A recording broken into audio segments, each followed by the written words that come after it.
మూవీని ఓపెన్ చేస్తే ఒక ఫ్యామిలీ వాళ్ళు ఒక ట్రైన్లో వెళ్తుంటారు. ఆ టైంలో అజీబ్ అనే ఈ పిల్లోడు విండో సీట్ పక్కన కూర్చునుంటే అతని చెల్లి నేను విండో సీట్ లో కూర్చుంటాను అని అడుగుతుంది. అప్పుడు ఆ పిల్లోడు నేను ఇవ్వను, ఆ పక్కన సీట్లోకి వెళ్లి కూర్చోపా అంటాడు.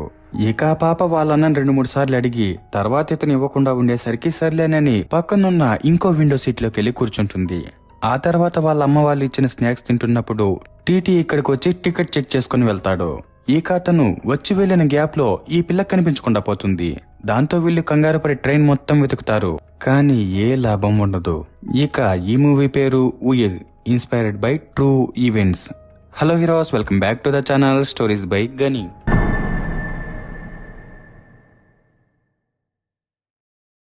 ఇక ఈ పిల్లోడు పెద్దవాడై ఎస్ఐ అయ్యి ట్రైనింగ్ తీసుకుంటూ ఉంటాడు. ఇక ఇతని చెల్లి చిన్నప్పుడు ట్రైన్లో మిస్ అయిన విషయం ఇతనికి అప్పుడప్పుడు కలలా వస్తుంటుంది. ఎందుకంటే ఆ విషయాన్ని ఇతను మర్చిపోలేకుండా ఉంటాడు. ఇక ఇతనికి పెళ్లి అయ్యి భార్య ఉంటుంది. ఆమె IAS కోసం ప్రిపేర్ అవుతుంటుంది. ఇక అజీబ్ విషయానికొస్తే అతను ట్రైనింగ్ తీసుకుంటున్న స్టేషన్ లో అందరూ ఇతనితో కలివిడిగానే ఉంటారు. ఇక అదే స్టేషన్ లో జాయ్ అనే ఒక అతనుంటాడు. అతనికి పెళ్లి అయి ఉంటుంది, కానీ పిల్లలు మాత్రం ఉండరు. అందువల్ల వాళ్ళు పిల్లల కోసం డాక్టర్ ని కూడా కన్సల్ట్ అయ్యి ఉంటారు. కాకపోతే ప్రెగ్నెన్సీ ఫెయిల్ అయి ఉంటుంది. ఎందుకు ఫెయిల్ అయ్యిందని వాళ్ళు డాక్టర్ని అడిగితే ఆమె దానికి ఏజ్ కూడా ఒక రీజన్ అయి ఉండొచ్చు, కాకపోతే 3 నెలల తర్వాత మనం మళ్ళీ చెక్ చేద్దాం, మెడిసిన్స్ ఇస్తాను అప్పటిదాకా వాడండి అని చెప్పి పంపించేస్తుంది. ఇక వీళ్ళు పైకి మామూలుగానే ఉన్నా లోపల మాత్రం పిల్లలు లేరని చాలా బాధపడుతుంటారు. ఇక మరోవైపు అజీబ్ ట్రైనింగ్ తీసుకుంటున్న స్టేషన్ కు వేరే స్టేషన్ వాళ్ళు ఫోన్ చేసి హిందీలో మాట్లాడుతుంటారు. కానీ ఇక్కడ ఫోన్ ఎత్తిన మధు అనే అతనికి తెలుగు తప్ప ఇంకేమీ రావు. దాంతో అతను ఫోన్ మాట్లాడడానికి ఇబ్బంది పడుతుంటే అజీబ్ బయటకు వచ్చి ఫోన్ తీసుకుని మాట్లాడతాడు. అప్పుడు వాళ్ళు మా స్టేషన్ లిమిట్ లోని బెల్లూరు అనే ఊరు దగ్గర 40 నుంచి 45 ఏళ్ల వయసున్న కాలిన మగ అతని డెడ్ బాడీ కనిపించింది. మీ స్టేషన్ లో అలాంటి మిస్సింగ్ కేసు ఏదైనా ఫైల్ అయిందా అని అడుగుతారు. అప్పుడు అజీబ్ ఏదైనా ఇన్ఫర్మేషన్ దొరికితే ఇన్ఫార్మ్ చేస్తాము అని చెప్పి ఫోన్ పెట్టేసి తర్వాత మధుని పిలిచి ఈ విషయం మొత్తం చెప్పి డీటెయిల్స్ చెక్ చేయండి అని చెప్పి ఆ తర్వాత డ్యూటీ అయిపోవడంతో ఇంటికి వెళ్ళిపోతాడు. ఇక ఇలా నార్మల్ గా ఉన్నప్పుడు ఒకరోజు స్టేషన్ కి ఒక అతను ఫోన్ చేసి కొడవల్లి దగ్గర ఒక బావిలో ఒక శవాన్ని చూశానని చెప్తాడు. ఇక అజీబ్ ఈ విషయాన్ని ప్రస్తుత స్టేషన్ ఎస్ఐకి ఫోన్ చేసి చెప్తే ఆయన ప్రస్తుతం స్టేషన్ లో ఎవరెవరు ఉన్నారో వాళ్ళని తీసుకువెళ్ళు, నేను తొందరగానే వచ్చేస్తానంటాడు. దానికి అజీబ్ సరేనని తర్వాత కొంతమంది పోలీసులను తీసుకువెళ్లి చూస్తే అక్కడున్న బావిలో ఒక ఆడ శవం కనిపిస్తుంది. అది చాలా రోజుల నుంచి కుళ్ళిపోయి వాసన వస్తుంటుంది. ఇక ఫస్ట్ టైం డెడ్ బాడీని ఆ స్టేజ్ లో చూస్తుండటంతో అజీబ్ కు ఒకవైపు వాంతి వస్తుంటుంది. దాంతో ఇతను వెంటనే పక్కకొచ్చి తర్వాత ఈ విషయాన్ని స్టేషన్ ఎస్ఐకి చెప్తే అతను ఫైర్ స్టేషన్ వాళ్ళకు ఫోన్ చేసి డెడ్ బాడీని బయటికి తీపిచ్చు అంటాడు. దానికి అతను సరేనని తర్వాత ఫైర్ స్టేషన్ వాళ్ళకు ఫోన్ చేసి రప్పించి డెడ్ బాడీని బయటికి తీపిస్తాడు. ఇక ఆ టైంకి ఎస్ఐ నందకుమార్ కూడా ఇక్కడికి వచ్చేసి అజీబ్ కి ముందరున్న జాయిని చూపించి చూసావా ఎంత బాగా ఎంక్వైరీ చేస్తున్నాడో, నువ్వు కూడా వెళ్లి నేర్చుకో అని చెప్పి ముందరకు పంపిస్తాడు. ఇక అజీబ్ కి ఒకవైపు వంతొస్తున్నా వేరే దారి లేక ముందర జాయ్ దగ్గరకు వస్తాడు. అప్పుడు జాయ్ డెడ్ బాడీని పక్కకు తిప్పమనేసరికి ఇతను గ్లోజులు వేసుకోకుండానే వాళ్ళతో పాటు తిప్పుతాడు. అప్పుడు ఇతని చేతికి ఏదో అంటుకున్నట్టుంటుంది. ఇక అది కొంచెం జిగటగా ఉండి వాసన వస్తుంటుంది. దాంతో ఇతను ఇంటికి వెళ్లి చాలా సేపులు చేతులు కడుగుతాడు, కానీ ఆ వాసన మాత్రం పోదు. కాకపోతే అలా ఇతనికి మాత్రమే అనిపిస్తుంటుంది. అతని భార్యకి ఏ వాసన రాదు. ఇక వీళ్ళు దాని గురించే మాట్లాడుకుంటున్నప్పుడు జాయ్ అతని భార్య వీళ్ళకి బిర్యానీ తీసుకుని వస్తారు. కానీ ఆ బిర్యానీ వాసన కూడా అజీబ్ కి తేడాగానే ఉంటుంది.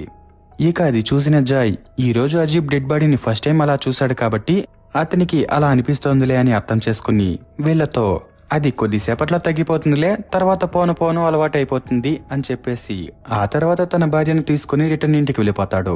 ఇక ఆ టైంలో అజీబ్ కి ఎస్ఐ నందకుమార్ ఫోన్ చేసి అర్జెంట్ గా స్టేషన్ కు రమ్మంటాడు.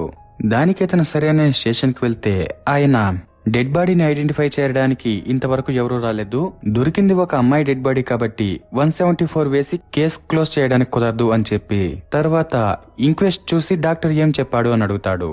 అప్పుడు ఇతను సార్ ఇంక్వెస్ట్ ప్రకారం నీళ్లలో ముని చనిపోయినట్టు ఉంది, కొట్టినట్టు గాని సెక్సువల్ గా హెరాస్ చేసినట్టు గాని ఎటువంటి సైన్స్ దొరకలేదు, కాబట్టి ఇది ఆత్మహత్య ఉండొచ్చు అని చెప్తాడు. ఇక అదంతా విన్నాక నందకుమార్ ఇకపై బాడీని వెతుక్కుంటూ ఎవరన్నా వస్తారని నాకు అనిపించడం లేదు, కానీ మనం డెడ్ బాడీని ఐడెంటిఫై చేసే తీరాలి కాబట్టి నువ్వు రేపు ఏవైనా లేడీ మిస్సింగ్ కేసులు ఉన్నాయేమో చెక్ చెయ్యి, అలాగే స్టేషన్ లోంచి ఎవరినైనా తోడుగా తీసుకువెళ్లి బాడీ దొరికిన చోటంతా ఎంక్వైరీ చెయ్యి అని చెప్పి తర్వాత డెడ్ బాడీ చేతిపై ఉన్న పచ్చబొట్టుని చూపించి ఇది ఏ లాంగ్వేజ్ అని అడిగేసరికి ఇతను అది కన్నడ సార్, అక్కడ రాజు అనే పేరు ఉంది అని చెప్పి ఆ తర్వాత రోజు ఎస్ఐ చెప్పినట్టుగానే ఎంక్వైరీ చేయడానికి తోడుగా జాయ్ ని తీసుకువెళ్తాడు. ఆ టైంలో జాయ్, మన డిస్టిక్ లోని లేడీ మిస్సింగ్ కేసులంతా నేను ఎంక్వైరీ చేశాను, కానీ దీనికి మ్యాచ్ చేయాలా ఏవీ లేవు అని చెప్తాడు. అప్పుడు అజీబ్, మిస్సింగ్ కేసులు ఏవీ లేవంటే ఈ లేడీ ఒక సంచారి అయ్యుంటుంది, ఆమె చేతిపై టాటూను చూశారు కదా, అది కన్నడలో ఉంది, కాబట్టి ఇక్కడ సంచారీలు ఎక్కువ ఎక్కడ తిరుగుతారో మనం కనుక్కుంటే మేలు అంటాడు. ఇక సంచారి అంటే అర్థం ఎప్పుడూ ఒకే చోట ఉండకుండా ఊర్లు తిరిగేవాళ్ళు అని. తర్వాత వీళ్ళు దీని ప్రకారం ఊర్లో వాళ్ళని అడుగుతారు, కానీ ఏ ఇన్ఫర్మేషన్ దొరకదు. కాకపోతే ఆ టైంలో పోలియో చుక్కలు వేయించుకోండి అని ఒక ఆటోలో అనౌన్స్మెంట్ ఇస్తూ పాంప్లెట్లు పంచుతుంటే అజీబ్ దాన్ని చూసి ఒకసారి గవర్నమెంట్ హాస్పిటల్కి వెళ్లి ఎంక్వైరీ చేద్దాం అనుకుని ఫిక్స్ అయ్యి తర్వాత హాస్పిటల్కి వెళ్లి ఈ ఊరికి వచ్చిన బయట ఊరి పిల్లలకు కూడా పోలియో చుక్కలు వేసి మీరు డీటెయిల్స్ తీసుకుంటారా అని అడిగితే వాళ్ళు తీసుకుంటామని డీటెయిల్స్ చూపిస్తారు. అప్పుడు ఇతను వాళ్ళ అడ్రస్లంతా ఫోటోలు తీసుకుని తర్వాత ఈ విషయాన్ని ఎస్ఐకి చెప్పి తర్వాత అతనితో పాటు వెళ్లి వేరే స్టేషన్ సిఐకి రిపోర్ట్ చేస్తారు. ఆ టైంలో వీళ్ళ స్టేషన్ సిఐ కాలుకు దెబ్బ తగిలిందని లీవ్ లో ఉండటంతో వీళ్ళు ఈ స్టేషన్ సిఐకి రిపోర్ట్ చేస్తున్నారు. ఇప్పుడు ఈయన, నా నెత్తి మీద ఇప్పటికే చాలా టెన్షన్స్ ఉన్నాయి, ఇక అజీబ్ ఎలాగో ట్రైనింగ్ లోనే ఉన్నాడు కాబట్టి అతనే కేసు చూసుకుంటాడు, మీరు కేవలం అతన్ని మానిటర్ చేస్తూ ఉండండి అని ఎస్ఐతో చెప్పి పంపించేస్తాడు. దాంతో అజీబే తర్వాత ఈ డెడ్ బాడీ గురించి ఎంక్వైరీ చేస్తాడు. తర్వాత వీళ్ళు ఒక చోటుకు వెళ్ళినప్పుడు అక్కడ కొంతమంది ఈమె ఎవరో పక్కింట్లో ఉన్న దుర్గా అని ఆమెకు తెలుసు అని చెప్తారు. దాంతో వీళ్ళు వెళ్లి ఆమెను అడిగితే దుర్గా ఫస్ట్ తనకు తెలియదని చెప్తుంది. అప్పుడు వీళ్ళు ఎందుకు అబద్ధం చెప్తున్నావు అని కొద్దిగా బెదిరించినట్టు మాట్లాడేసరికి ఈమె, మా చెల్లి కొన్ని రోజుల్లో దుబాయ్కి వెళ్తోంది సార్, పోలీసులు కేసు అంటే ఇబ్బంది అవుతుంది కదా, అందుకనే అలా చెప్పాను అని. ఆ తర్వాత ఈ చనిపోయిన ఆమె పేరు శోభ, ఆమెకి భర్త 2 పిల్లలు ఉన్నారు, ఇవి మాత్రమే నాకు తెలుసు, ఇంతకు మించి ఏమైనా తెలియాలంటే ఆమెను పనిలో పెట్టిన ఏజెంట్ సిబిసేట్ అని అడిగితే మీకు తెలుస్తుంది అని పక్కనున్న బిల్డింగ్ లో అతను పనిచేస్తుంటే ఆ అడ్రస్ చెప్తుంది. దాంతో వీళ్ళు వెళ్లి అతన్ని అడిగితే అతను శోభాని ఆమె భర్తే ఇక్కడ పనిలో పెట్టాడు, అతని సినిమాల్లో ఎక్కడో పనిచేస్తున్నట్టు చెప్పాడు. ఇక శోభా దగ్గర ఫోన్ ఏం లేదు, డైలీ తను నార్మల్ గానే పనికి వచ్చి సాయంత్రం డబ్బులు తీసుకుని వెళ్లిపోయేది. వాళ్ళ ఇల్లు కడువలిలో పడమర వైపు ఉన్న ఒక పోరంబోకు స్థలంలో ఉంది, అలాగే ఆమె భర్త పేరు రాజు అని వీళ్ళు అడిగిన అన్ని క్వశ్చన్లకి ఆన్సర్ చెప్తాడు. ఇక అదంతా విన్నాక వీళ్ళు అతని దగ్గర ఫోన్ నెంబర్ ఎక్స్చేంజ్ చేసుకుని ఏదైనా అవసరమైతే మళ్ళీ పిలుస్తాము అని చెప్పేసి తర్వాత శోభ ఇంటికి వెళ్తారు. ఇక ఈ ఇల్లు శోభ డెడ్ బాడీ దొరికిన బావికి దగ్గరలోనే ఉంటుంది. కాకపోతే ఈ ఇంట్లో ఎవరూ ఉండరు, కేవలం వీళ్ళకి 2 ఫోటోలు మాత్రమే ఇక్కడ దొరుకుతాయి. ఇక అజీబ్ వాటిని తీసుకుని రాత్రి శివచేటర్ను పిలిపించి ఈ ఫోటోలో ఉన్నది ఎవరు ఏమని అడిగితే అతను మధ్యలో ఉన్నది సినిమా యాక్టర్, పక్కనున్నది శోభ, ఇంకా ఆమె భర్త రాజు, వాళ్ళ పిల్లలు అని చెప్తాడు. ఇక అది విన్నాక అజీబ్ అతన్ని పంపించేసి మరుసటి రోజు ఈ విషయాలన్నీ సీఐకి చెప్తాడు. అలాగే దొరికిన ఫోటోలను చూపించి ఆ ఫోటోలో కింద ఉన్న ఫోటో స్టూడియో డీటెయిల్స్ ని కూడా చూపిస్తాడు. అప్పుడు సీఐ అజీబ్ తో అది వేరే స్టేట్ గా ఉంది కాబట్టి ఎక్కువ రిస్క్ తీసుకోవద్దు, ఎవరినైనా అనుభవజ్ఞుల్ని నీకు తోడుగా తీసుకువెళ్లి రాజు దొరికితే తీసుకురా, మనం అతని స్టేట్మెంట్ ని కూడా తీసుకుని బాడీని వెంటనే మార్చురీ నుంచి తీసేయాలి అంటాడు. దానికి అజీబ్ సరేనని తోడుగా జాయ్ ని తీసుకువెళ్తాడు.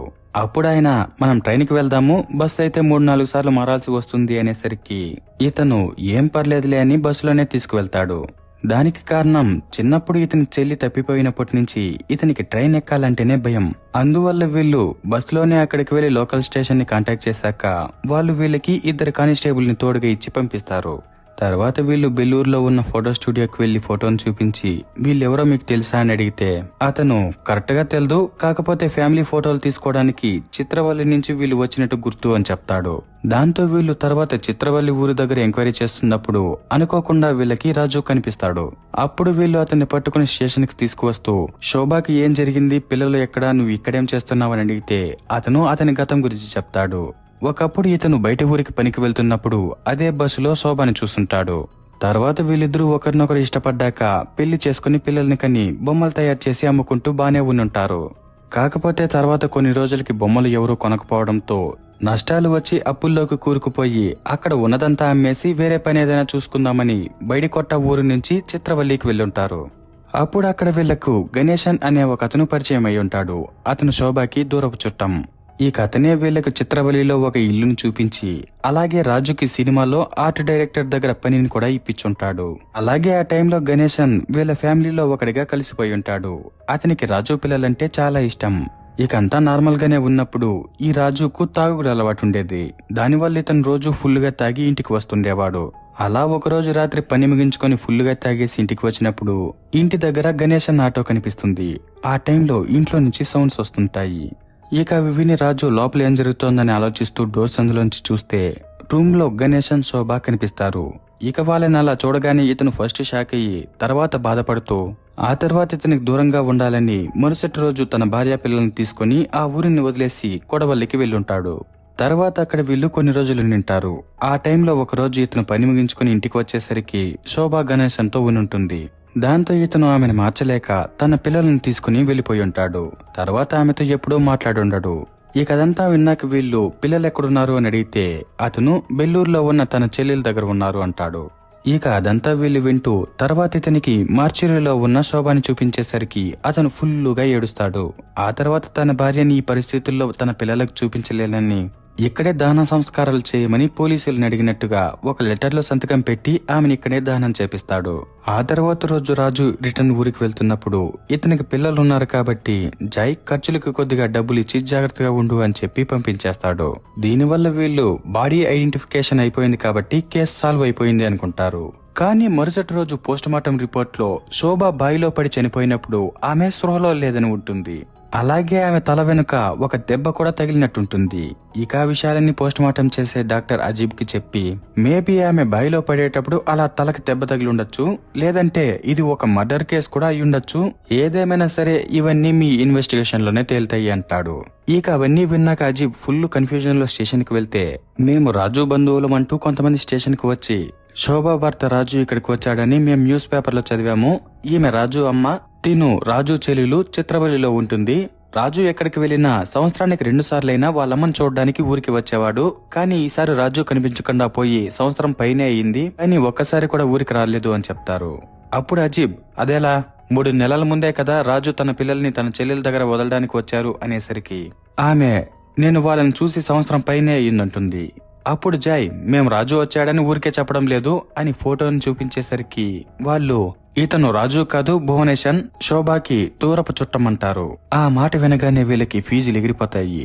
తర్వాత వీళ్ళు ఈ విషయాన్ని సీఏకి చెప్తే ఆయన ఒక కేసులో సస్పెక్ట్ గా ఉన్న అతని బ్యాక్గ్రౌండ్ వెరిఫికేషన్ కూడా చేయకుండా అతను ఏడ్చేసరికి వదిలేశారా అని నోటుకొచ్చినట్టు తిట్టి మీరు ఏం చేస్తారో నాకు తెలియదు, 24 గంటల్లో అతన్ని తీసుకురాకపోతే మీ ఉద్యోగాలకు నేను గ్యారంటీ ఇవ్వలేను అని సీరియస్ గా వార్నింగ్ ఇచ్చి పంపించేస్తాడు. దాంతో అజయ్ జై ఇద్దరు మళ్లీ పక్క స్టేషన్ కి వెళ్లి అక్కడ పోలీసుల్ని కొంతమంది పిలుచుకొని రాజు ఒక జాతరలో పేకాట ఆడుతుంటే ఫైనల్ గా అతన్ని పట్టుకోవడానికి వెళ్తారు. అప్పుడు అతను వీళ్ళని చూడగానే పారిపోతాడు. కానీ అజీబ్ అతన్ని వదలకుండా చేసేసరికి అతను అజీబ్ ని కొట్టేసి మరీ పారిపోవడానికి చూస్తాడు. కానీ ఫైనల్ గా అజీబ్ అతన్ని పట్టుకుని కొట్టి స్టేషన్ కి తీసుకువచ్చి మర్యాదగా నిజం చెప్పు అని అడిగేసరికి అతను జరిగిన విషయాన్ని చెప్తాడు.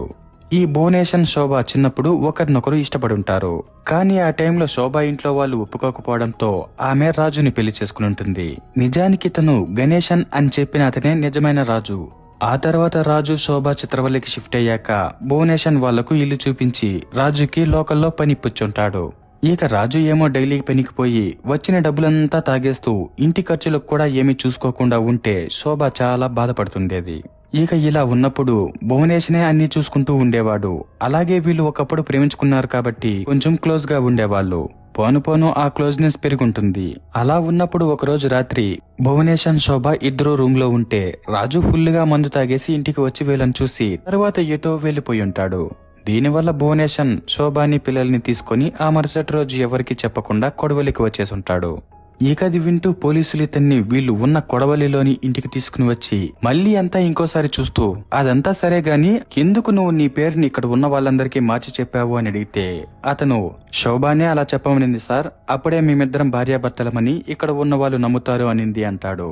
అప్పుడు అజీబ్ నువ్వు చెప్పిన దాని ప్రకారం మీరు హ్యాపీగా ఉన్నారనిపిస్తోంది, కానీ తర్వాత ఇది హత్యగా ఎలా మారింది అని అడిగితే ఇతను మిగిలిన కథ చెప్తాడు.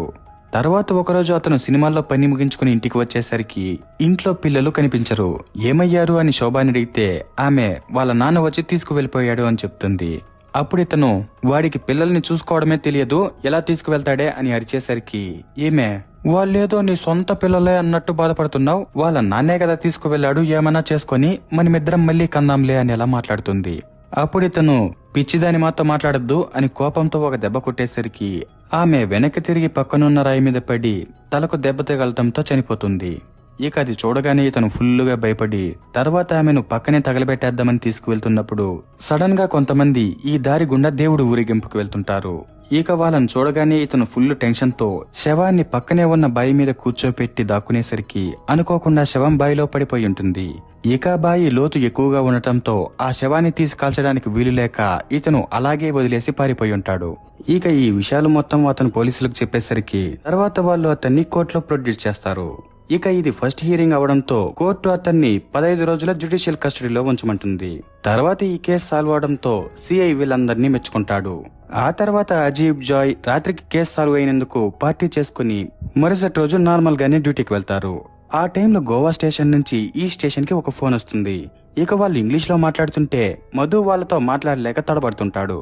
ఇక అది గమనించిన అజీబ్ ఫోన్ తీసుకుని వాళ్ళతో మాట్లాడి ఏదైనా ఇన్ఫర్మేషన్ దొరికితే చెప్తాము అని పెట్టేశాక పక్కన మధు పోయిన నెలేమో బెల్లూరు నుంచి ఫోన్ చేసి హిందీలో మాట్లాడారు, ఈ రోజు గోవా నుంచి ఫోన్ చేసి ఇంగ్లీష్ లో మాట్లాడారు, ఇంకా ఎంతమంది ఫోన్ చేసి ఎలా మాట్లాడతారో అనేలా కొద్దిగా కామెడీగా మాట్లాడేసరికి వెంటనే అజీబ్ కి బెల్లూరు నుంచి ఫోన్ చేశారు అని ఇతను చెప్పిన విషయం వల్ల ఆ ఊరి పేరు ఎక్కడో విన్నట్టుందే అని గుర్తొస్తుంది.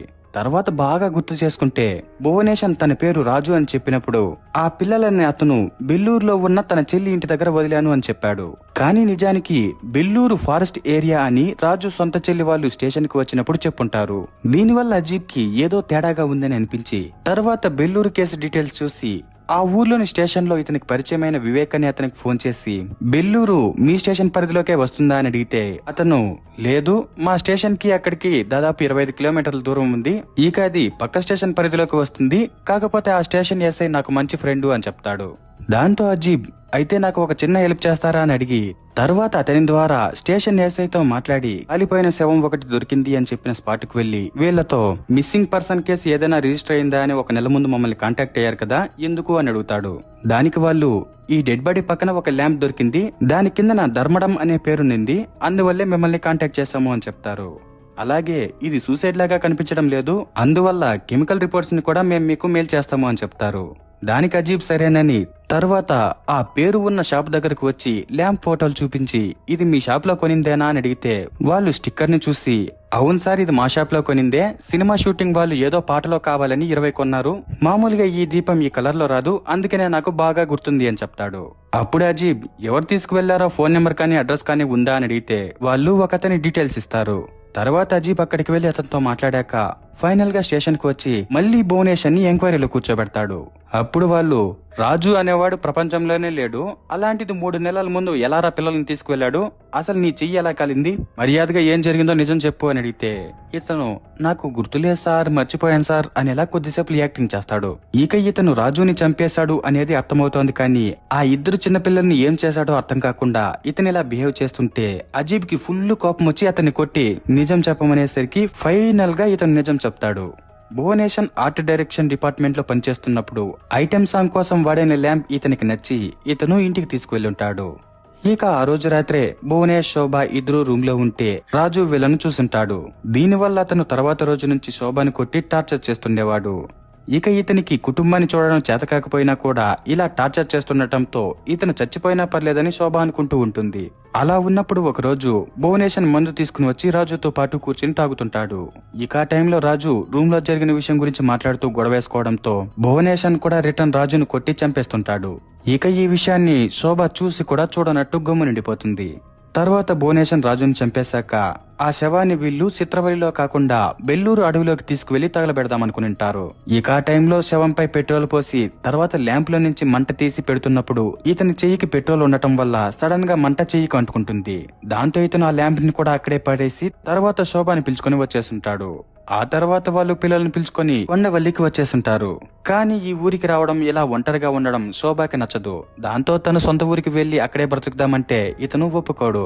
ఈ కళ ఒకరోజు మాటల్లో మాటగా గొడవ పెరిగి ఆమె నువ్వు రాజుని ఏం చేశావో ఊరంతా చెప్పేస్తాను అనేసరికి ఇతను ఆమె దిండు ముసుగు పెట్టి చంపేస్తుంటాడు. తర్వాత ఆమెను తీసుకువెళ్లడం బావి మీద పెట్టడం చేసినప్పుడు ఆమె బావిలోకి పడిపోయి ఉంటుంది. ఆ టైంలో ఒక రాయి ఈమె తలకు తగిలి సౌండ్ వచ్చి ఉంటుంది. ఇక ఆ విషయాన్ని అతను అదునుగా చేసుకుని నేను కొట్టాను, తన కిందన పడి చనిపోయింది అని అబద్ధం చెప్పాడు. ఇక మళ్ళీ స్టోరీలోకి వెళ్తే తర్వాత అతను ఇంటికి వెళ్లి ఎవరికీ తెలియకుండా ఎస్కేప్ అయిపోదాం అనుకున్నప్పుడు పిల్లలు లేచి నాన్న ఆకలిగా ఉంది అని అడిగితే ఇతను వాళ్లకు భోజనం పెడతారు.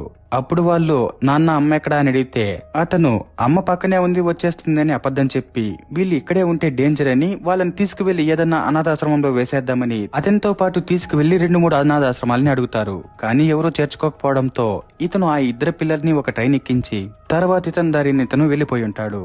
తర్వాత ఆ పిల్లలు ఏమయ్యారో ఎవరికీ తెలియదు. ఇక ఇతను చెప్పింది నిజమా కాదా అని వీళ్ళు రైల్వే స్టేషన్ సీసీటీవీలో చెక్ చేస్తే అతను పిల్లల్ని ట్రైన్ ఎక్కించేశాక ట్రైన్ దిగి వెళ్లిపోయిన విషయం వీళ్ళకి కనిపిస్తుంది. ఇక అదేమో ముంబై ట్రైన్. ఈ ఊరి నుంచి అక్కడికి ఎన్నో స్టాపింగ్స్ ఉన్నాయి. అందువల్ల ఈ పిల్లలు ఎక్కడ దిగారో ఏమయ్యారో ఏ విషయాలు వీళ్ళకి తెలియవు. దాంతో వీళ్ళు తర్వాత ఈ విషయాలన్నీ సీఐకి చెప్తే అతను సరే ఆ పిల్లల ఫోటోలు ఉంటే అన్ని స్టేషన్లకి మెయిల్ చేయండి, ఏదైనా ఇన్ఫర్మేషన్ దొరుకుతుందేమో చూద్దాం. అలాగే రెండవ క్రైమ్ జరిగింది కర్ణాటకలో అయినా కూడా కన్ఫెషన్ జరిగింది ఇక్కడే కాబట్టి ఇక్కడే ఎఫ్ఐఆర్ ఫైల్ చేయండి అని చెప్తాడు. ఆ టైంలో అజీబ్ కేమో ట్రైనింగ్ టైం అయిపోయి వేరే చోట డ్యూటీకి జాయిన్ అయ్యే టైం వచ్చేస్తుంది.